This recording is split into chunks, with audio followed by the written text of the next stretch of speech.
يا أيها المزمل قم الليل إلا قليلا نصفه أو انقص منه قليلا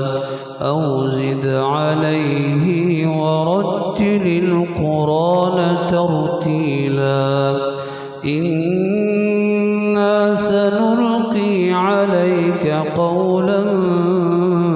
ثقيلا إن ناشئة الليل هي أشد وطئا وأقوم قيلا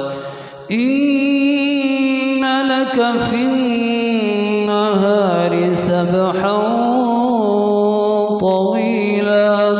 واذكر اسم ربك وتبتل إليه تبتيلا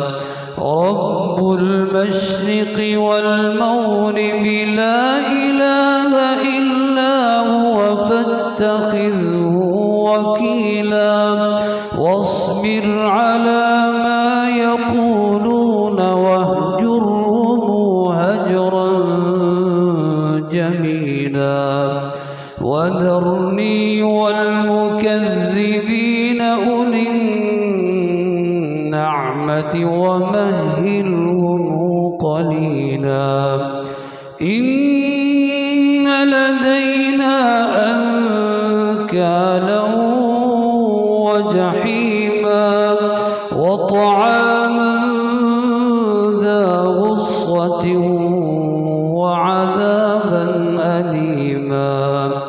يوم ترجف الأرض والجبال وكانت الجبال كثيبا مهيلا إنا أرسلنا إليكم رسولا شاهدا عليكم كما أرسلنا إلى فرعون رسولا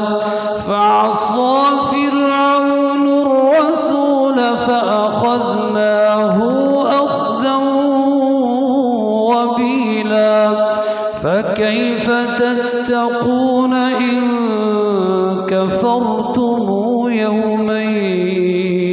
يجعل الولدان شيبا السماء منفطر به كان وعده مفعولا إن هذه تذكرة فمن شاء اتخذ إلى ربه سبيلا إن ربك يعلم أنك تقوم أدنى من ثلثي الليل ونصفه وثلثه وطائفة من الذين معك والله يقدر الليل والنهار علم أن لن تحصوه فتاب عليكم فاقرؤوا ما تيسر من القرآن علم أن سيكون منكم مرضى وآخرون يضربون في الأرض يبتغون من فضل الله وآخرون يقاتلون في سبيل الله فاقرؤوا ما تيسر منه وأقيموا الصلاة وآتوا الزكاة وأقرضوا الله قرضا حسنا وما تقدموا لأنفسكم